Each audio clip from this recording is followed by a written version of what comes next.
Hi hello അസ്സലാമു അലൈക്കും welcome back to your channel. നമ്മുടെ പുതിയൊരു വീഡിയോയിലേക്ക് എല്ലാ കൂട്ടുകാർക്കും സ്വാഗതം. അപ്പോൾ എന്തൊക്കെയാണ് എല്ലാവരെയും വിശേഷം? എല്ലാവർക്കും സുഖമാണെന്ന് വിചാരിക്കുകയാണ്. അൽഹംദുലില്ലാ ഞങ്ങൾക്കും സുഖമാണ് കേട്ടോ. അപ്പോൾ നമ്മൾ കഴിഞ്ഞ വീഡിയോക്കൊക്കെ നിങ്ങൾ തന്ന സപ്പോർട്ടിന് ഒരുപാട് നന്ദിയുണ്ട്. അതുപോലെ തന്നെ നമ്മൾ തുടർന്നുള്ള വീഡിയോസിനും നിങ്ങളെ സപ്പോർട്ട് ഉണ്ടാവുമെന്ന് പ്രതീക്ഷിക്കുകയാണ്. അപ്പോൾ കുറേ ദിവസമായില്ലേ വീഡിയോ ഒക്കെ വന്നിട്ട്, അപ്പോൾ തിരക്കായിട്ടാണ് കേട്ടോ. അപ്പോൾ ഞാൻ 5 കിലോ വെളുത്തുള്ളി അച്ചാർ ഇടുന്നുണ്ട് കേട്ടോ. അപ്പോൾ വെളുത്തുള്ളി അച്ചാറിൻ്റെ റെസിപ്പിയൊക്കെ ഇതിൽ ഇൻക്ലൂഡ് ആക്കിയിട്ടുണ്ട്. അതേപോലെ തന്നെ വെളുത്തുള്ളി അച്ചാർ, പിന്നെ അതേപോലെ മീനച്ചാറും ഇട്ടിട്ടുണ്ടായിരുന്നു കേട്ടോ. മീനച്ചാറിൻ്റെ റെസിപ്പി അതിൽ കാണിച്ചിട്ടില്ല. അപ്പോൾ അതും കൂടെ അത് കുറച്ച് കഴിഞ്ഞിട്ടാണ് ഉണ്ടാക്കിയത് കേട്ടോ. അപ്പോൾ വീഡിയോ എടുക്കാൻ പറ്റിയില്ല. പിന്നെ ഇന്നലത്തെ ദിവസം അവിടെ കറണ്ടും ഇല്ല. ഇനി ഒന്നാമത് ഇന്നലെ വീഡിയോ ഇടാതെ തന്നത് അതാണ് കേട്ടോ. കറണ്ടില്ല, ഫോണിൽ ചാർജില്ല. പിന്നെ മക്കൾക്ക് സ്കൂളിൽ ഇപ്പോൾ എക്സാമൊക്കെ ആയതുകൊണ്ടേ അവർക്ക് പഠിക്കാനും വേണം ഫോണ്. അപ്പോൾ ഓരോ പഠിത്തവും ഓരോ സ്കൂൾ പോക്കൊക്കെ കഴിഞ്ഞപ്പോൾ പിന്നെ ഫോണിൽ ചാർജ് ഇല്ലാതെ ആയിട്ടോ. അപ്പോൾ അതുകൊണ്ട് പിന്നെ കുറച്ച് വീഡിയോ എടുക്കാനും പറ്റിയില്ല. പിന്നെ നല്ല വീഡിയോ ഇടാനും പറ്റിയില്ല. വൈകുന്നേരം ആയിക്കണം പിന്നെ കറണ്ട് വന്നപ്പോൾ. അപ്പോൾ അതൊക്കെ കൊണ്ടാട്ടോ വീഡിയോ ഇപ്പോൾ വരാതെ നിന്നത് ഇന്നലെ. അപ്പോൾ ഇതാ നമുക്ക് വെളുത്തുള്ളി അച്ചാർ ഇടാം കേട്ടോ. അപ്പോൾ ഞാൻ 5 കിലോ വെളുത്തുള്ളിയാണ് കേട്ടോ വാങ്ങിച്ചിട്ടുണ്ടായിരുന്നത്. ഇത് തൊലി കളഞ്ഞ് വാങ്ങിച്ചതാണ് കേട്ടോ. അപ്പോൾ നമുക്കിപ്പോൾ ഇന്ന് വെളുത്തുള്ളി വേണമെന്നുണ്ടെങ്കിൽ ഇന്നലെ അവരോട് പറയണം. അപ്പോൾ അങ്ങനെ ഞാൻ ഓർഡർ ചെയ്തതേന് കേട്ടോ. എനിക്ക് പിന്നെ വെളുത്തുള്ളി ഞാൻ അച്ചാറിടുന്നതിൻ്റെ തലേ ദിവസം ഓർഡർ ചെയ്തതേന്. അപ്പോൾ അങ്ങനെ ഒരു വെളുത്തുള്ളിയൊക്കെ തൊലി കളഞ്ഞ് എനിക്ക് തന്നിട്ടുണ്ടായിരുന്നു കേട്ടോ. നല്ല ഫ്രഷ് ആയിട്ടുള്ള വെളുത്തുള്ളിയാണ് കേട്ടോ. ഇനി നമുക്ക് കഴുകുക, അച്ചാറിടുക, അത്ര പണിയുള്ളൂ. മറ്റേത് വെളുത്തുള്ളി തൊലി കളയാന്നിരുന്നാലേ കഴിഞ്ഞിട്ടൂലല്ലോ. പിന്നെ അതിൻ്റെ മെഷീനും കാര്യങ്ങളൊക്കെ ഉണ്ട്. അപ്പോൾ നമ്മളിപ്പോൾ ഇതൊക്കെ പുതിയതായിട്ട് അങ്ങനെ തുടങ്ങിയതല്ലേ. അപ്പോൾ ഇപ്പം തന്നെ നമുക്ക് മെഷീനും കാര്യങ്ങളൊന്നും വേണ്ടാന്ന് വിചാരിച്ചിട്ടോ. ഇരുന്നിട്ടല്ലേ കാല് നീട്ടുക. അപ്പോൾ നമുക്ക് ഇപ്പോൾ കുറച്ച് ഓർഡർ വന്നതുകൊണ്ട് പിന്നെ ഞാൻ കൂടെ കുറച്ച് കൂടുതൽ അങ്ങനെ എടുത്തതാണ് കേട്ടോ. അച്ചാർ ഗൾഫിലേക്ക് കൊണ്ടുപോകാൻ വേണ്ടിയിട്ട് ഓർഡർ ചെയ്തിട്ടുണ്ടായിന്. അപ്പോൾ ആ കൂട്ടത്തിൽ കൂടെ കുറച്ചും കൂടെ വാങ്ങിച്ചിട്ട് അങ്ങനെ അച്ചാർ ഇടാണ് കേട്ടോ. അപ്പോൾ ഇതും നമുക്കൊരു ബിസിനസ്സായിട്ട് അങ്ങനെ കൊണ്ടുപോകും. ഹോം മെയ്ഡ് അച്ചാർ നോക്കി നടക്കുന്ന ആൾക്കാരുണ്ടാവും. പിന്നെ നമ്മൾ പറഞ്ഞാൽ നമ്മൾ വീട്ടിലുണ്ടാക്കുന്ന രീതിയിലല്ലേ ഉണ്ടാക്കുന്നത്. പ്രിസർവേറ്റീവ്സും അതേപോലെ കെമിക്കലും ഒന്നും ഇല്ലാതെ നല്ല രീതിയിൽ തന്നെയാണ് നമ്മൾ അച്ചാർ റെഡിയാക്കി എടുക്കുന്നത് കേട്ടോ. അപ്പോൾ അച്ചാർ ഉണ്ടാക്കുന്നത് ഞാൻ അതിൽ കാണിക്കണമുണ്ട്. അപ്പോൾ 5 കിലോ വെളുത്തുള്ളി ഞാനൊരു ചെമ്പൊക്കെ ഇട്ട് കൊടുത്തിട്ടുണ്ടായിന്. എന്നിട്ട് അത് പിന്നെ നല്ലോണം ഒന്ന് കഴുകിയെടുക്കുന്നുണ്ട് കേട്ടോ. ചില ആൾക്കാർ അച്ചാറിടുമ്പം ചൂടുവെള്ളത്തിലാണ് എല്ലാം കഴുകിയെടുക്കുക. ഇനിയിപ്പോൾ മാങ്ങയാണെങ്കിലും നാരങ്ങയാണെങ്കിലും ഒക്കെ കഴുകുമ്പോൾ ചൂടുവെള്ളത്തിലാണ് കഴുകൽ. ഞാനിത് പച്ചവെള്ളത്തിൽ തന്നെയാണ് കേട്ടോ കഴുകിയെടുക്കുന്നത്. നമ്മളിതിത്തെ വെള്ളമൊക്കെ വറ്റിച്ചെടുക്കും. എണ്ണയിലിട്ടിട്ടൊന്ന് ഫ്രൈ ആക്കി എടുത്തിട്ടാണ് ഞാനിത് അച്ചാറിടുന്നത് കേട്ടോ. അപ്പോൾ അങ്ങനെ പെട്ടെന്നൊന്നും ചീത്തയാവില്ല. വെള്ളത്തിൻ്റെ അംശം ഉണ്ടാവാൻ മതി. വെള്ളത്തിൻ്റെ അംശം ഉണ്ടാവുമ്പോഴാണ് പെട്ടെന്ന് കേടാവാനൊക്കെ ചാൻസ് ഉണ്ടാവുക കേട്ടോ. അപ്പം വെളുത്തുള്ളി നല്ല രീതിയിൽ തന്നെ ഞാൻ ആദ്യം ചെമ്പിലിട്ട് കൈ വെച്ചിട്ട് നല്ലോണം കഴുകിയെടുത്ത് പിന്നെ വീണ്ടും ഞാൻ ആ ഓട്ടപാത്രത്തിൽ ഇട്ടിട്ട് വീണ്ടും നല്ലോണം വെള്ളം ഒഴിച്ചിട്ട് കഴുകിയെടുക്കുന്നുണ്ട് കേട്ടോ. അപ്പോൾ അച്ചാറിടാൻ നിൽക്കുന്നതിൻ്റെ കുറച്ച് മുന്നേ തന്നെ കഴുകി വെള്ളം ചോരാനായിട്ട് വെക്കണം. അപ്പം കുറേ വെള്ളം അങ്ങനെ പോകുമല്ലോ ആ ഒരു ഓട്ടപാത്രത്തിലാവുമ്പോൾ അതിന് അങ്ങനെ ചോർന്ന് പോയിക്കോളും. പിന്നെ ആ നേരം കൊണ്ട് നമുക്ക് അതിലേക്കുള്ള ബാക്കിയുള്ള ഇൻഗ്രീഡിയൻസ് ഒക്കെ റെഡിയാക്കി എടുക്കുകയും ചെയ്യാം. പിന്നെ ഇഞ്ചി അതേപോലെ പച്ചമുളകും ഒക്കെ ചതച്ചെടുക്കണം. പിന്നെ ഒരു മസാലക്കൂട്ട് ഉണ്ടാക്കണം. അങ്ങനെ വെളുത്തുള്ളി കഴുകി വെച്ചിട്ടുണ്ട്. പിന്നെ ഞാൻ വന്നിട്ട് ഉലുവയും കടുകൊക്കെ വറുത്ത് പൊടിച്ചാൽ വേണ്ടിയിട്ടുള്ള പരിപാടിയിലാട്ടോ. അപ്പോൾ അത് ഞാൻ ഇവിടെ ഗ്യാസ് സ്റ്റോവ് വെച്ചിട്ടുണ്ട്. അപ്പോൾ ഉലുവയും കടുകൊക്കെ ഇങ്ങനെ പൊട്ടി പൊരിഞ്ഞ് വരാൻ തുടങ്ങണം ആ ഒരു സമയത്ത് അതിൻ്റെ കുറച്ച് മുന്നേയായിട്ട് കുറച്ച് കറിവേപ്പിൻ്റെ ഇല ഇട്ട് കൊടുത്തു കേട്ടോ. കറിവേപ്പിൻ്റെ ഇലയും കൂടെ ഇതിൽ കൂട്ടി പൊടിക്കുമ്പോൾ നല്ല ടേസ്റ്റാണ്. നമ്മൾ ഇതേപോലെ ഇങ്ങനെ സെപ്പറേറ്റ് ആയിട്ട് സ്റ്റോർ ചെയ്ത് വെച്ചാൽ മതി. കറിവേപ്പിൻ്റെ ഇല പൊടിച്ചും അതേപോലെ ഉലുവ പൊടിച്ചിട്ടും കടുക് പൊടിച്ചിട്ടും ഒക്കെ അങ്ങനെ സെപ്പറേറ്റ് ആയിട്ട് വെച്ചാൽ മതി. ഞാൻ പിന്നെ അങ്ങനെ അച്ചാർ ഉണ്ടാക്കുമ്പോൾ ആ ഒരു സമയത്ത് തന്നെയാണ് കേട്ടോ ഉണ്ടാക്കാറ്. അപ്പോൾ നല്ല ഫ്രഷ് ആയിട്ട് തന്നെ കിട്ടും ചെയ്യും. പിന്നെ പൊടിച്ച് വെച്ചാലും കുഴപ്പമൊന്നുമില്ല കേട്ടോ. ഫ്രിഡ്ജിൽ വെച്ചാൽ മതി, പുറത്ത് വെക്കാന്നാൽ മതി. ഈ മഴയൊക്കെ ആയതുകൊണ്ട് ചെറുതായിട്ട് പൂപ്പലൊക്കെ വരാൻ ചാൻസ് ഉണ്ട്. അപ്പം അങ്ങനെ കേട്ടോ. അപ്പോൾ ഞാൻ അതൊക്കെ പൊടിച്ചെടുത്ത് പിന്നെ അതിൻ്റെ ഇടയിൽ അവിടെ ചൂടാറിയിട്ട് പൊടിച്ചെടുക്കണം കേട്ടോ. അല്ലെങ്കിൽ ജാറും കേടാവും, മിക്സിയൊക്കെ കേടാവും. പിന്നെ ഇഞ്ചി അതേപോലെ തന്നെ പച്ചമുളകൊക്കെ കട്ട് ചെയ്തൊക്കെ റെഡിയാക്കി വെച്ചിട്ടുണ്ട്. പിന്നെ ഇത് പൊടിച്ചിട്ട് അത് ഞാൻ ഒരു പാത്രത്തേക്ക് മാറ്റിയിട്ട് ആ ഒരു ജാറിൽ തന്നെ പച്ചമുളകും ഇഞ്ചിയും കൂടെ ചതച്ചെടുക്കുന്നുണ്ട്. പിന്നെ വെളുത്തുള്ളി അച്ചാറല്ലേ നമ്മൾ ഇടുന്നത്. അപ്പോൾ വെളുത്തുള്ളി പിന്നെ പേസ്റ്റ് ആക്കി എടുക്കണമൊന്നുമില്ല കേട്ടോ. അതേപോലെ തന്നെ ഇഞ്ചിയും പച്ചമുളകൊക്കെ കുറച്ച് നേരത്തെ തന്നെ തൊലിയൊക്കെ കളഞ്ഞാണ്ട് ഇങ്ങനെ ഒന്ന് കട്ട് ചെയ്ത് വെച്ചിട്ടുണ്ട്. അപ്പോൾ അങ്ങനെ ആകുമ്പോൾ കുറേ വെള്ളമൊക്കെ അതിന് വറ്റി പോകുമല്ലോ. അപ്പം പിന്നെ നമ്മൾ എണ്ണയിലിട്ടിട്ട് നല്ലോണം മൊരിച്ചെടുക്കണുണ്ട്. അപ്പോൾ വെള്ളമൊന്നും ഉണ്ടാവില്ല. നമുക്ക് വീട്ടമ്മമാർക്ക് ചെയ്യാൻ പറ്റിയിട്ടുള്ള ബിസിനസ്സാണ് ഇതൊക്കെ. നമ്മൾ വീട്ടിലിരുന്നിട്ടല്ലേ ഇങ്ങനെയുള്ള ഇതൊക്കെ ചെയ്യുന്നത്. ഇപ്പോൾ നമ്മളെ ന്യൂട്രിലഡു ഇപ്പോൾ അത്യാവശ്യം നമുക്ക് ഓർഡറും കാര്യങ്ങളൊക്കെ വരാൻ തുടങ്ങി. പിന്നെ അതേപോലെ അപ്പോൾ നമ്മളോട് ചോദിക്കാറുണ്ട് നിങ്ങളെ പ്രൊഡക്റ്റ് ഇനി എന്താ ഉള്ളത് എന്നൊക്കെ ചോദിക്കാറുണ്ട്. അപ്പോൾ ഞാൻ വിചാരിച്ചെന്നാൽ അച്ചാറും നമുക്ക് ഇട്ടാണ്ട് അതും സെയിലാക്കാമല്ലോ, ആവശ്യമുള്ളവർക്ക് കൊടുക്കാമല്ലോ എന്ന് വിചാരിച്ചിട്ട്. പിന്നെ ഇടയ്ക്കിടയ്ക്കൊക്കെ ചെറിയ ഓർഡറൊക്കെ നമുക്ക് വരലുണ്ട് കേട്ടോ. അപ്പം ഇഞ്ചി പച്ചമുളകൊക്കെ ഞാൻ ചതച്ചൊക്കെ വെച്ചിട്ടുണ്ട് കേട്ടോ. അപ്പോൾ നമ്മൾ വെളുത്തുള്ളിയൊക്കെ ഇപ്പം കുറേ വെള്ളമൊക്കെ ഇന്ന് പോയിട്ടുണ്ട്. ഇനി നമുക്കിതൊന്ന് ഫ്രൈ ചെയ്തെടുക്കണം. അപ്പോൾ നല്ലെണ്ണയിലാണ് കേട്ടോ ഞാൻ അച്ചാറിടുന്നത്. ഇത് ഫ്രൈ ചെയ്തെടുക്കുന്നത് നല്ലെണ്ണയിൽ തന്നെയാണ്. നമുക്ക് വീട്ടിലത്തെ ആവശ്യത്തിന് കുറച്ചൊക്കെ ഉണ്ടാക്കുമ്പോൾ ഇനിയിപ്പോൾ വെളിച്ചെണ്ണ യൂസ് ചെയ്താലും കുഴപ്പമില്ല. നമുക്ക് ഇതേപോലെ സെയിൽ ചെയ്യാനൊക്കെ ഉള്ള അച്ചാറാണെന്നുണ്ടെങ്കിൽ, അതേപോലെ ഗൾഫിക്കൊക്കെ കൊടുത്തയക്കാൻ, മക്കൾ ഹോസ്റ്റലിലൊക്കെ പഠിക്കുന്ന കുട്ടികളുണ്ടാവില്ലേ, അവർക്കൊക്കെ കൊടുത്തയക്കാനൊക്കെ ആകുമ്പോൾ നല്ലെണ്ണയിൽ ഇടുന്നതാട്ടോ നല്ലത്. നല്ലെണ്ണയിൽ ഇടുമ്പോൾ അച്ചാറിനൊരു പ്രത്യേക ടേസ്റ്റും ഉണ്ടാവും, അതേപോലെ തന്നെ പെട്ടെന്ന് ചീത്തയാവില്ല. അപ്പോൾ ആദ്യം ഞാൻ കുറച്ച് എണ്ണ ഒഴിച്ചു കൊടുത്ത് ചൂടായിട്ട് കുറച്ച് വെളുത്തുള്ളി ഇട്ട് കൊടുത്തിട്ടുണ്ട് കേട്ടോ. ഒരു 2-3-4 ബാച്ചായിട്ടാണ് ഞാനിത് ഫ്രൈ ആക്കി എടുക്കുന്നത്. ചിലർ ഇങ്ങനെ ആവി കയറ്റിയിട്ട് വെളുത്തുള്ളി വേവിച്ചിട്ട് അങ്ങനെ അച്ചാറിടും, അങ്ങനെ ഇടുക കേട്ടോ. എനിക്കിങ്ങനെ ഇടുന്നതാണ് ഇഷ്ടം. പലരും പല രീതിയിലാണ് അച്ചാറിടുക. അപ്പം നമ്മൾക്ക് യൂട്യൂബും ഇൻസ്റ്റഗ്രാമും ഒക്കെ തുറന്നു നോക്കിയാൽ തന്നെ അറിയാം, ഒരുവിധ ആളുകളൊക്കെ ഇത് വീട്ടിലിരുന്നാണ്ട് ചെയ്യുന്ന ബിസിനസ് തന്നെയാണ്. പക്ഷേ പലരും പല രീതിയിലാവും ഉണ്ടാക്കുക അല്ലേ, എല്ലാവരും ഒരേ രീതിയിലാവില്ല. അപ്പം പല ടേസ്റ്റ് ചോദിക്കാരം. ഞാനും അങ്ങനെ തന്നെ കേട്ടോ. ഞാൻ പല രീതിയിലും ട്രൈ ചെയ്ത് നോക്കും. എന്നിട്ട് ഏതാണോ ടേസ്റ്റ് എന്ന് വെച്ചാൽ ആ ഒരു ടേസ്റ്റിനനുസരിച്ചിട്ടാണ് പിന്നെ നമ്മൾ പുറത്തേക്ക് കൊടുക്കാനുള്ള ഫുഡൊക്കെ റെഡിയാക്കല്. ഇനിയിപ്പോൾ ബിരിയാണി ആണെങ്കിലും അതേപോലെ എന്ത് ഫുഡാണെങ്കിലും കേട്ടോ, ആദ്യം എനിക്കൊരു പരീക്ഷണം ഉണ്ട് വീട്ടിൽ. എന്നിട്ട് നമ്മൾ നോക്കും കേട്ടോ. എന്നിട്ട് അതിനനുസരിച്ചിട്ടാണ്, അല്ലാതെ നമ്മളിപ്പോൾ എവിടെയും പോയിട്ട് ക്ലാസ് ഒന്നും കേട്ട് പഠിച്ചതൊന്നും അല്ല. ഒക്കെ ഇതേപോലെ ഞാൻ ഓരോ പ്രാവശ്യവും നമ്മൾ ഓരോന്നും ഉണ്ടാക്കുമ്പോൾ നമുക്ക് അതിന് തന്നെ എന്തെങ്കിലുമൊക്കെ പഠിക്കാനുണ്ടാവും.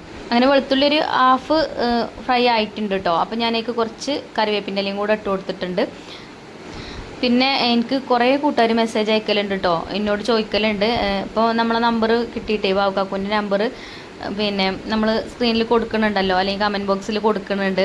പിന്നെ അച്ചാറും അതേപോലെ ന്യൂട്രലോടൊക്കെ ഓർഡർ ചെയ്യാൻ വേണ്ടിയിട്ട്. അപ്പോൾ നമ്മളെ നമ്പർ കിട്ടിയപ്പോൾ കുറേ ആൾക്കാർ വിളിച്ച് ചോദിക്കലുണ്ട് കേട്ടോ. അതേപോലെയുള്ള ചെറിയ ചെറിയ സംരംഭങ്ങളൊക്കെ ചെയ്യണ വീട്ടമ്മമാർ വിളിക്കാറുണ്ട്. അപ്പം നമ്മളിതൊന്നും ഇങ്ങനെ ക്ലിക്ക് ആവണില്ല, ഓർഡർ കിട്ടണില്ല എന്നൊക്കെ പറയലുണ്ട്. അപ്പോൾ ചില ആൾക്കാർ പറയുമ്പോൾ എനിക്ക് പാവം തോന്നും കേട്ടോ. അപ്പം എനിക്കും അങ്ങനെ തന്നെ. ഇനി നമുക്കൊക്കെ ഒരു ദിവസം വരും, അങ്ങനെ ചിന്തിച്ചാൽ മതി. ഞാൻ എപ്പോഴും പഠിച്ചവനോട് പറഞ്ഞിന് എന്താ, എനിക്കായിട്ട് എന്തെങ്കിലും ഒരു ബിസിനസ് തുടങ്ങണം, അതേപോലെ തന്നെ നല്ലൊരു വരുമാനം കിട്ടണം. നമുക്ക് ചില സമയത്ത് അങ്ങനെയാണല്ലോ, ഈ കടങ്ങളൊക്കെ ഉണ്ടെങ്കിൽ പ്രത്യേകിച്ച് എത്ര പൈസ കിട്ടിയാലും തികയൂലല്ലോ. പൈസയൊക്കെ നമുക്ക് കിട്ടും, പക്ഷെ എത്ര കിട്ടിയാലും തികയാത്തൊരവസ്ഥ ഉണ്ടാവും. അപ്പോൾ ഞാൻ പഠിച്ചവനോട് പ്രാർത്ഥിച്ചിന് അങ്ങനെയും മാസത്തിലൊരു 10,000 രൂപ കിട്ടണം, എന്തെങ്കിലും ഒരു ജോലി പഠിച്ചവനെ എനിക്ക് ആക്കിക്കൊണ്ട, അങ്ങനെ ഞാൻ പഠിച്ചവനോട് പ്രാർത്ഥിച്ചിനത്. അപ്പോൾ എന്താ പറയുക, നമ്മൾ ശരിക്കും കുന്നോളം ആഗ്രഹിക്കണം, എന്നാലേ കുന്നിക്കുരുവോളം കിട്ടുള്ളൂ എന്ന് പറയുന്നത് കേട്ടിട്ടില്ലേ. പക്ഷെ ഞാൻ അങ്ങനെ ആഗ്രഹിച്ചിട്ടുള്ളൂ. അപ്പോൾ അങ്ങനെയല്ല, അതിലേറെ നമുക്കിപ്പോൾ വരുമാനവും കാര്യമൊക്കെ ഉണ്ടാക്കാൻ പറ്റുന്നുണ്ട്. അപ്പം കുറേ നിങ്ങളൊക്കെ പ്രാർത്ഥന കൊണ്ടാണ്. അപ്പം ഞാൻ പറയണത് എന്താ വെച്ചാൽ, നമ്മൾ പിന്നെ ആത്മാർത്ഥമായിട്ട് മനസ്സിൽ വിചാരിച്ച് പഠിച്ചവനോട് പറയണമെന്നുണ്ടെങ്കിൽ ഏതെങ്കിലുമൊക്കെ ഒരു രീതിയിൽ പഠിച്ചോ നമ്മളെ രക്ഷപ്പെടുത്തും. എന്നെങ്കിലും ഞാൻ രക്ഷപ്പെടും എന്നുള്ള ആ ഒരു വിചാരം എന്നും മനസ്സിൽ വേണം. അല്ലാതെ എനിക്ക് മാത്രം എന്താ അങ്ങനെ, എനിക്ക് ഒരു ഇതുമില്ല, അങ്ങനെയൊന്നും ചിന്തിക്കരുത്. എന്തെങ്കിലും ഒരു ദിവസം എനിക്കും വരും എന്നുള്ള ആ ഒരു ചിന്തയിൽ അങ്ങനെ മുന്നോട്ട് പോവുക. അപ്പം പഠിച്ചവന് പറയുന്നിട്ടിട്ട്, നമ്മൾ പറയുന്നിട്ടില്ലേ, പഠിച്ചവൻ പറയുന്നേക്കല്ല, നമ്മൾ പറയുന്നിട്ടിട്ടില്ലേ അമ്മമാരൊക്കെ. പിന്നെ പഠിച്ചവന് കൂടുതൽ ഇഷ്ടമുള്ള ആൾക്കാരെയാണ് പഠിച്ചവൻ പരീക്ഷിക്കുക എന്ന് പറയുന്നിട്ടിട്ടില്ലേ, അതേപോലെയുള്ള പരീക്ഷണമാണെന്ന് വിചാരിച്ചാൽ മതി. അപ്പോൾ നമുക്ക് എത്രത്തോളം ക്ഷമ ഉണ്ടെന്ന് പഠിച്ചവൻ നോക്കും. ആ ക്ഷമ എത്രത്തോളം ഉണ്ടെന്നുള്ളത് മനസ്സിലാക്കി കഴിഞ്ഞാൽ പിന്നെ നമുക്ക് രക്ഷപ്പെടാനുള്ള വഴി പഠിച്ചവൻ തന്നെ കാണിച്ചു തരും. അപ്പം ഞാനിങ്ങനെ വയലറിയുന്ന മാതിരി പറയല്ല കേട്ടോ. എന്നോട് ഇങ്ങനെ എന്താ പറയുക, ചില ആൾക്കാർ പറയുമ്പോൾ എനിക്ക് കേൾക്കുമ്പോൾ വിഷമമാണ്. കാരണം നമ്മൾ അങ്ങനെയുള്ള അവസ്ഥയിൽ കൂടെ കടന്നു പോയതുകൊണ്ടാണ് നമുക്ക് അത്രയ്ക്ക് അങ്ങനത്തെ ആൾക്കാരെ മനസ്സിലാവണത്. അപ്പോൾ ഇതാട്ടോ നമ്മൾ വെളുത്തുള്ളിയൊക്കെ ഞാൻ എന്തെങ്കിലും പറഞ്ഞാൽ പിന്നെ അങ്ങനെ പറഞ്ഞുകൊണ്ടിരിക്കും. അപ്പോൾ റെസിപ്പിമെന്നൊക്കെ പോയിക്കണം ഇപ്പോൾ. അപ്പം എണ്ണയിലിട്ടിട്ട് നമ്മൾ വെളുത്തുള്ളി ഫ്രൈ ചെയ്ത് മാറ്റി വെച്ചിട്ടോ. പിന്നെ അതിലുണ്ടായിന് ആ ഒരു വെളുത്തുള്ളി പൊരിച്ച ആ ഒരു എണ്ണ ഉണ്ടല്ലോ, അത് ഞാൻ ആ ചട്ടിയിൽ നിന്ന് മാറ്റിയിട്ടുണ്ട് കേട്ടോ. അത് ഒരുപാടൊന്നും ഇല്ലേനി കേട്ടോ, കുറച്ചുള്ളേനി. കാരണം 5 കിലോ വെളുത്തുള്ളി ഇല്ലേ, അതൊക്കെ നമ്മൾ അതിൽ പൊരിച്ചെടുത്തില്ലേ. അപ്പം കുറച്ചുള്ളേനി കേട്ടോ. അപ്പോൾ അത് അതിന് മാറ്റി കൊടുത്തു. പിന്നെ അതിക്ക് വീണ്ടും നല്ല എണ്ണ കുറച്ച് ഒഴിച്ചു കൊടുത്തു. പിന്നെ നമ്മൾ സാധാ അച്ചാറിടുന്ന പോലെ തന്നെ ഉലുവയും കടുകും ഒക്കെ ഇട്ട് പൊട്ടിച്ചെടുക്കുക. ഉലുവയും കടുകും നന്നായിട്ട് തന്നെ പൊട്ടിച്ചെടുക്കണം കേട്ടോ. അപ്പോഴാണ് അച്ചാറിന് നല്ലൊരു ടേസ്റ്റും കിട്ടുക. അതേപോലെ തന്നെ കടുക് ഒരു പ്രിസർവേറ്റീവ്സ് ആണ്. അപ്പോൾ കടുകൊക്കെ പൊട്ടുമ്പോഴാണ് അച്ചാറിന് ആ ഒരു ഉലുവയും കടുകൊക്കെ പൊട്ടിയ ഒരു സ്മെല്ലൊക്കെ നല്ലോണം അച്ചാറിൽ വരുള്ളൂ കേട്ടോ. അപ്പോൾ നല്ലോണം പൊട്ടിച്ചെടുക്കണം. എണ്ണ നല്ലോണം ചൂടായിട്ട് വേണം ഉലുവയും കടുകൊക്കെ ഇട്ട് കൊടുക്കാനും. പിന്നെ ഞാൻ കുറച്ച് വറ്റൽമുളക് ഇതേപോലെ ചെറുതാക്കി കട്ട് ചെയ്ത് വെച്ചിട്ടുണ്ടെങ്കിലും അത് ഇട്ട് കൊടുത്തു. അതേപോലെ കറിവേപ്പിൻ്റെ ഇല ഇട്ട് കൊടുത്തു. എന്നിട്ട് ഇതും നല്ല രീതിയിൽ തന്നെ ഒന്ന് മൂപ്പിച്ചെടുക്കുക. കറിവേപ്പിൻ്റെലൊക്കെ കഴുകിയിട്ട് ആ വെള്ളത്തോട് കൂടി ഇട്ട് കൊടുക്കരുത് കേട്ടോ. ആ വെള്ളമൊക്കെ ഒന്ന് നല്ലോണം ഒരു കോട്ടൻ്റെ തുണി കഷ്ണം വെച്ചിട്ട് തുടച്ചെടുത്തിട്ട് വേണം ഇട്ട് കൊടുക്കാൻ. അങ്ങനെ ഇതാ അതിപ്പോൾ മൂത്ത് വന്നിട്ടുണ്ട്. ഇനി നമ്മൾ ഇഞ്ചിയും അതേപോലെ തന്നെ പച്ചമുളകൊക്കെ ചതച്ച് വെച്ചിട്ടില്ലേനോ അത് ഇതിലേക്ക് ഇട്ട് കൊടുക്കാൻ കേട്ടോ. നമ്മൾ ഇഞ്ചിയൊക്കെ അരിഞ്ഞ് ചേർക്കണ കാട്ടിൽ നല്ലത് ഇതേപോലെ ഒന്ന് ചതച്ചിട്ട് ചേർക്കുക കേട്ടോ. ഇഞ്ചി ആയാലും പച്ചമുളകായാലും ഒക്കെ. എന്നിട്ട് നല്ലോണം ഇതേപോലെ മൂപ്പിച്ചെടുക്കുക. ആ ഇഞ്ചിയിലും അതേപോലെ പച്ചമുളകിലൊക്കെ ഉള്ള വെള്ളമൊക്കെ ഒന്ന് നല്ലോണം വറ്റി പോട്ടോ. അല്ലെങ്കിൽ എന്താ പറയുക അച്ചാർ കേടാവും. അപ്പം നല്ലോണം വെള്ളം ഞാൻ വീഡിയോയിൽ കാണുമ്പോൾ നിങ്ങൾക്ക് എത്ര എളുപ്പം കൊണ്ടൊക്കെ ആയോ എന്ന് വിചാരിക്കും. കുറച്ച് സ്പീഡ് കൂട്ടണതാണ് കേട്ടോ. പിന്നെ ആയിട്ട് കാണിക്കണതാണ്. അല്ലെങ്കിൽ വീഡിയോ ഒരുപാട് ലെങ്ത്ത് കൂടുതലാവും. അപ്പോൾ അതൊക്കെ നല്ലോണം മൂത്ത് വന്നതിന് ശേഷം പിന്നെ അതിലേക്കുള്ള പൊടികൾ ചേർത്ത് കൊടുത്തു. കാശ്മീരി മുളക് പൊടിയും എരിവുള്ള മുളക് പൊടി മഞ്ഞൾപ്പൊടി ആണ് കേട്ടോ ഇപ്പോൾ ഇട്ട് കൊടുത്തത്. പിന്നെ കായപ്പൊടി ചേർത്ത് കൊടുക്കണം. അപ്പോൾ ദാ ഇനിയിപ്പോൾ ഞാൻ കായപ്പൊടി കേട്ടോ ചേർത്ത് കൊടുത്തത്. അപ്പോൾ പൊടികൾ ചേർക്കുമ്പം നമ്മളിപ്പോൾ വിറകടുപ്പിലാണ് ഇത് ഉണ്ടാക്കുന്നത്. അപ്പം നല്ല കനലുണ്ട്, നല്ലോണം വിറക് കത്തുകയാണെന്നുണ്ടെങ്കിൽ അടുപ്പത്തുനിന്ന് തീക്കൊള്ളിയൊക്കെ മാറ്റി വെക്കണം കേട്ടോ. അല്ലെങ്കിൽ എന്താ പറയുക പെട്ടെന്ന് മൂത്തിട്ട് പൊടികളാണ് കരിയും.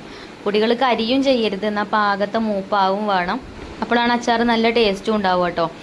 അല്ലെങ്കിൽ മൂപ്പ് കയറി കഴിഞ്ഞാലും വേറൊരു ടേസ്റ്റ് വരും. അതേപോലെ തന്നെ മൂപ്പ് കുറഞ്ഞു കഴിഞ്ഞാൽ പെട്ടെന്ന് ചീത്തയാവാനും ചാൻസ് ഉണ്ട് കേട്ടോ. അപ്പോൾ ഒക്കെ ആ ഒരു പാകത്തിന് വേണം. പിന്നെ ഇങ്ങനത്തെ പണിയൊക്കെ ചെയ്യുമ്പോഴേ നല്ലോണം ശ്രദ്ധിച്ചിട്ട് വേണം ചെയ്യാൻ. നമ്മൾ എന്തെങ്കിലും അത്യാവശ്യം വേറെ ഉണ്ടാവും, എന്നിട്ട് ഇത് ചെയ്തിട്ട് വേണം അത് ചെയ്യാൻ. അങ്ങനെ വിചാരിച്ചാണ്ട് അതിൻ്റെ അടിയിൽ കൂടെ ചെയ്യരുത്.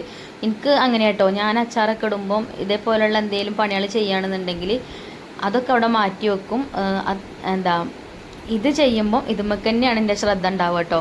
പല വൈക്കും ശ്രദ്ധ പോയി കഴിഞ്ഞാൽ പാളിപ്പോവും. അപ്പോൾ നമ്മളിത് പ്രത്യേകിച്ച് പുറത്തേക്ക് കൊടുക്കാനുള്ള ഫുഡ് ഉണ്ടാക്കുമ്പം എനിക്ക് 4 കണ്ണൈക്കാരം അതങ്ങോട്ട് കഴിഞ്ഞിട്ടേ പിന്നെ വേറെ പണിക്ക് നിൽക്കുള്ളൂ. അപ്പോൾ ഇതാട്ടോ ഞാൻ പിന്നെ ഇതിക്ക് സുർക്കയൊക്കെ ഒഴിച്ചു കൊടുത്തു. നമ്മൾ സാധാ കടയിൽ നിന്ന് വാങ്ങിക്കുന്ന സുർക്ക തന്നെ കേട്ടോ ചെറുക്കൽ. അപ്പോൾ അത് 1 ലിറ്ററോളം ഇതിക്ക് ഒഴിച്ചിട്ടുണ്ട്. പിന്നെ നമ്മൾ വറുത്ത് പൊടിച്ച് വെച്ച പൊടി ഉണ്ടല്ലോ, ഉലുവയും കടുകൊക്കെ വറുത്ത് പൊടിച്ച് വെച്ചത് അതും ഇട്ട് കൊടുത്തു. ഇനി പിന്നെ നമ്മൾ വെളുത്തുള്ളി ഇട്ട് കൊടുക്കാം കേട്ടോ. വെളുത്തുള്ളിയൊക്കെ നമ്മൾ അത്യാവശ്യം എണ്ണയിലിട്ടിട്ട് ഫ്രൈ ആക്കി എടുത്തതാണ്. എന്നാലും ഇതൊന്നും ഇങ്ങോട്ട് തിളപ്പിച്ചെടുക്കുന്നുണ്ട്. ഇനിയിപ്പം ഒക്കെ കൂടെ ഇട്ടാണ്ട് ചില ആൾക്കാർ അങ്ങനെ ഉണ്ടാക്കും അച്ചാർ. കുറച്ച് വെളുത്തുള്ളി ഇതിലേക്ക് ഇട്ടിട്ട് അത് നല്ലോണം തിളപ്പിച്ചെടുക്കും. എന്നിട്ട് പിന്നെ ബാക്കിയുള്ളതായി കിട്ടാണ്ടാണ് മിക്സ് ചെയ്യും. ഞാൻ അങ്ങനെയല്ല കേട്ടോ. ഞാൻ ഒക്കെ കൂടെ ഇതിലേക്ക് ഇട്ടിട്ട് ഒന്ന് തിളപ്പിച്ചെടുക്കുന്നുണ്ട്. കാരണം ആ വെളുത്തുള്ളി ഒന്ന് നല്ലോണം വേവട്ടെ. എനിക്ക് അച്ചാർത്ത വെളുത്തുള്ളി പച്ച കടിക്കണ ഇഷ്ടമല്ല, വെന്തതാണ് ഇഷ്ടം. അപ്പം അതേപോലെ തന്നെ ഇക്കാര്യം എല്ലാവർക്കും. അപ്പം അങ്ങനെയാണ് കേട്ടോ ഞാൻ ഉണ്ടാക്കൽ. പിന്നെ എല്ലാവരും ഒരേ രീതിയിലാവില്ല, ഞാൻ ആദ്യം തന്നെ പറഞ്ഞല്ലോ. അപ്പോൾ ഞാൻ ഉണ്ടാക്കുന്ന രീതിയാണ് ഞങ്ങളായിട്ട് ഷെയർ ചെയ്യുന്നത്. അപ്പോൾ എണ്ണ അതേപോലെ മേലേക്ക് തെളിഞ്ഞ് നിൽക്കണം. എന്നാൽ പിന്നെ അച്ചാറൊന്നും അത്ര പെട്ടെന്ന് ചീത്തയാവില്ല കേട്ടോ, ഏത് അച്ചാർ ഇടുകയാണെങ്കിലും. അപ്പം എന്താട്ടോ ഇതൊക്കെ ഇതിലേക്ക് ഇട്ട് കൊടുത്ത് നല്ല രീതിയിൽ തന്നെ ഞാൻ ഇതേപോലെ ഒന്ന് മിക്സ് ചെയ്തെടുത്തിട്ടുണ്ട്. അപ്പോൾ എല്ലാ ഭാഗത്തും അതിൻ്റെ ആ ഒരു ചാറൊക്കെ ഒന്ന് ആവാൻ വേണ്ടിയിട്ട്. പിന്നെ അതാ ലാസ്റ്റ് കുറച്ച് പഞ്ചസാരയും കൂടെ ചേർക്കുന്നുണ്ട്. പഞ്ചസാര ഞാനൊരു 1/2 കപ്പോളേ ചേർത്തിട്ടുള്ളൂ. ചില ആൾക്കാർ കൂടുതൽ ചേർക്കും. ഞാൻ എന്താ വെച്ചാൽ ഒരുവിധം ആൾക്കാരൊക്കെ ഈ പ്രഷർ ഷുഗറൊക്കെ ഉള്ളവരാവും വെളുത്തുള്ളി അച്ചാറൊക്കെ ഇഷ്ടപ്പെടുക. എനിക്ക് തോന്നിയിട്ടുള്ള അങ്ങനെയാണ് കേട്ടോ. അപ്പം ഈ ഷുഗറൊക്കെ ഉണ്ടാകുമ്പോൾ പഞ്ചസാര ഒന്നും അധികം നല്ലതല്ലല്ലോ. പിന്നെ പറഞ്ഞാൽ പഞ്ചസാര ചേർത്ത അച്ചാർ കേടാവില്ല. അപ്പോൾ അതിന് വേണ്ടിയിട്ട് കുറച്ച് ചേർക്കും ചെയ്യും. അങ്ങനെ അച്ചാറൊക്കെ ഇട്ട് വെച്ച് പിന്നെ പിറ്റേ ദിവസം രാവിലെയാണ് കേട്ടോ അച്ചാർ ബോട്ടിലാക്കുന്നത്. ഈ ഒരു ചട്ടി തന്നെയാണ് ചൂടാറാൻ വേണ്ടിയിട്ട് വെച്ചിട്ടുണ്ടായിരുന്നത്. അതേപോലെ പാത്രം വെച്ച് അടച്ചു വെക്കരുത്, പാത്രം കൊണ്ട് കേട്ടോ. പാത്രം കൊണ്ട് അടച്ചു വെച്ചാൽ അതിൻ്റെ അടിയിലത്തെ ആ ഒരു വെള്ളം അതിലേക്ക് ഇറങ്ങും. അതിൽ ഇങ്ങനെ നീരാവി ഉണ്ടാവുമല്ലോ, അത് അച്ചാർ കുറ്റി കഴിഞ്ഞാൽ പിന്നെ വെള്ളമാവും, അച്ചാർ കേടുവരും. അപ്പം ഈ ചെറിയ വലുള്ള ഷാളുണ്ടല്ലോ, ആ ഷാള് ഇതിൻ്റെ മേലെ കൂടെ വിരിച്ചിട്ടൊക്കെയാണ് കേട്ടോ. ഞാൻ അടച്ചു വെക്കാതെ നിൽക്കും ചെയ്യരുത് കേട്ടോ. അടപ്പോണ്ട് അടച്ചു വെക്കണ്ടെന്ന് മാത്രമേ ഉള്ളൂ. ഇങ്ങനെ നേരിയ തുണി എന്തെങ്കിലുമൊക്കെ വെച്ചാൽ മതി. അല്ലെങ്കിൽ എന്താ പറയുക, എന്തെങ്കിലും പ്രാണികളേക്ക് ചാടാനൊക്കെ ചാൻസ് ഉണ്ട് രാത്രിയൊക്കെ അങ്ങനെ നിൽക്കുമ്പോഴേ. അപ്പോൾ വെളുത്തുള്ളി അച്ചാർ വേണ്ടവർ ഇപ്പോൾ തന്നെ ഓർഡർ ചെയ്തുകൊണ്ട് ഞാൻ ഇപ്പോൾ ഫസ്റ്റാണ് നമ്മളിപ്പോൾ വെളുത്തുള്ളി അച്ചാർ സെയിൽ ചെയ്യണത്. അപ്പോൾ ഞാനിത് അവിടെ ബോട്ടിൽ നിറച്ചാക്കിയിട്ടുണ്ട്. അത് 300 ഗ്രാമിൻ്റെ ബോട്ടിലാണ്. അപ്പോൾ അത് നിറച്ചാക്കിയിട്ടുണ്ട്. 250 ഗ്രാമിൻ്റെ ഗ്യാസ് ഞാൻ വാങ്ങിക്കണുള്ളൂ. അപ്പോൾ നമ്മൾ ഫസ്റ്റ് അച്ചാർ ബിസിനസ് സ്റ്റാർട്ട് ചെയ്യല്ലേ, അപ്പം കുറച്ച് അധികം തന്നെ ഞാൻ അതിൽ ഇട്ടിട്ടുണ്ട് കേട്ടോ. നിങ്ങൾക്ക് കാണുന്നുണ്ടാവും, ഞാൻ വെയിറ്റ് അതിൽ കാണിച്ചു തരുന്നുണ്ട്. 300 ഗ്രാം ഉണ്ട് കേട്ടോ. 250 ഗ്രാമിൻ്റെ ക്യാഷേ വാങ്ങിക്കണുള്ളൂ. അപ്പം എന്തപ്പം പിന്നെന്തോ പറയാൻ വിചാരിച്ചാൽ മീനച്ചാറും ഇട്ടിട്ടുണ്ട് കേട്ടോ. അപ്പോൾ അതും വേണ്ട ആൾക്കാർ ഇപ്പം തന്നെ ഓർഡർ ചെയ്തോളി. ഇപ്പോൾ ഓണൊക്കെ അല്ലേ വരുന്നത്. അപ്പോൾ നമുക്ക് പിന്നെ അച്ചാറൊക്കെ എന്തായാലും ആവശ്യം ഉണ്ടാവുമല്ലോ. അപ്പോൾ ആവശ്യക്കാർ ഓർഡർ ചെയ്യാം കേട്ടോ. എല്ലാവരോടും അല്ല, ആവശ്യക്കാരുണ്ടെങ്കിൽ ഓർഡർ ചെയ്തുകൊണ്ട് വെയിറ്റും കാര്യങ്ങളൊക്കെ ഞാൻ അതിൽ കാണിക്കുന്നുണ്ട്. അപ്പം അപ്പോൾ എനിക്ക് ലേബൽ കിട്ടിയിട്ടില്ലേനി കേട്ടോ. അപ്പോൾ ഞാൻ അച്ചാറൊക്കെ ബോട്ടിലാക്കി. പിന്നെ എൻ്റെ ഒപ്പം കട്ട സപ്പോർട്ടായിട്ട് എൻ്റെ ഹസ്ബൻഡും എൻ്റെ മക്കളും ഉണ്ട്. പിന്നെ ഒരു കാര്യം കൂടി ഞാൻ പറയട്ടെ കേട്ടോ. പിന്നെ എനിക്ക് പറയണമെന്ന് തോന്നിയതുകൊണ്ട് പറഞ്ഞതാണ്. നമുക്ക് പിന്നെ എനിക്കിപ്പോൾ 3 പെൺകുട്ടികളും ഒരു ആൺകുട്ടിയാണ്. അപ്പം ചില ആൾക്കാരൊക്കെ എന്താ എനിക്ക് എത്ര കുട്ടികളാണ് ചോദിക്കുമ്പോൾ 3 പെൺകുട്ടികളാണ് ഒരു ആൺകുട്ടി അങ്ങനെ പറയുമ്പോൾ ചില ആൾക്കാർ ഞങ്ങൾക്കൊക്കെ പെൺകുട്ടികളാണ് അങ്ങനെ പറഞ്ഞിന് ആൾക്കാരുണ്ട് കേട്ടോ. പക്ഷേ ആൺകുട്ടികളാവുമ്പോൾ നമുക്ക് ചില ആൾക്കാരുടെ ധാരണ അങ്ങനെയാണ്. ആൺകുട്ടികളാവുമ്പോൾ ഒരു 10-18 വയസ്സൊക്കെ കഴിഞ്ഞ് ഒരു 20 വയസ്സൊക്കെ ആയിക്കഴിഞ്ഞാൽ നമുക്ക് എന്തെങ്കിലും കൊണ്ടുവന്ന് തരാനാവും. പെൺകുട്ടികളാവുമ്പം അങ്ങനെയല്ല. ഓൽക്ക് നമ്മൾ കെട്ടിച്ചു കൊടുക്കുമ്പോൾ എന്തെങ്കിലും അങ്ങോട്ട് കൊടുക്കല്ലേ ചെയ്യേണ്ടത്, അങ്ങനെ വിചാരിച്ചിട്ടാണ് തോന്നുന്നുണ്ട്. അങ്ങനെയൊക്കെ എന്നോട് പറഞ്ഞിന് കേട്ടോ. അപ്പം ഇപ്പം എൻ്റെ പെൺകുട്ടികളാണെങ്കിലും എനിക്ക് എല്ലാത്തിനും എൻ്റെ മക്കൾ ഹെൽപ്പ് ചെയ്യാനും അതേപോലെ തന്നെ എൻ്റെ ചിഞ്ചുമോളെ തലേന്നാണ് ഈ ബിസിനസ്സും കാര്യങ്ങളൊക്കെ വന്നത്. അപ്പം ഓൾക്കും അത് തന്നെയാണ് ആഗ്രഹം. സ്വന്തം കാലിൽ നിന്നിട്ട് കല്യാണം മതി എന്ന് പറഞ്ഞിട്ട് നിൽക്കുകയാണ് കേട്ടോ. അപ്പം ഞാനത് പറയാൻ കാരണം എന്താ വെച്ചാൽ എന്നോട് അങ്ങനെ ഓരോ ചോദ്യങ്ങൾ ചോദിക്കാറുണ്ട് ചില ആളുകൾ. അപ്പം ഇപ്പം എനിക്കത് പറയണമെന്ന് തോന്നി. കാരണം അത്രക്കും സപ്പോർട്ടാണ് എൻ്റെ മോള്. ഈ ഓർഡർ ചെയ്യാനൊക്കെ പിന്നെ ഫോൺ അറ്റൻഡ് ചെയ്യൽ ചിലപ്പോൾ ഓളാണ്. അപ്പം എന്താ അതിൽ ഇപ്പച്ചിക്ക് കൊടുക്കുകയെന്നാണ് ഇപ്പച്ചിനോട് ഒരാൾ പറഞ്ഞിനി, നിങ്ങൾ ചെറിയ കുട്ടികളെ കൊണ്ട് ഫോൺ എടുപ്പിച്ചരുത് കേട്ടോ. അപ്പോൾ ഓളപ്പച്ചി പറഞ്ഞ് ചെറിയ കുട്ടിയല്ല, ഓൾ തന്നെയാണ് ഇതൊക്കെ കൊണ്ടു നടക്കുന്നത്. പിന്നെ എന്താ ഇതിൻ്റെ കാര്യങ്ങളൊക്കെ എല്ലാ കാര്യങ്ങളും ഓൾ തന്നെ നോക്കല്. ഞാൻ അത് ഉണ്ടാക്കും അങ്ങനെ ഐഡിയകളൊക്കെ ഓൾ തന്നെ കേട്ടോ പറഞ്ഞതല്ലേ. പിന്നെ എൻ്റെ ബ്രദറും പറഞ്ഞുതരും. ഓൻ പിന്നെ സൗദിയിലാണോ, അപ്പോൾ ഇവിടെ നാട്ടിലില്ല.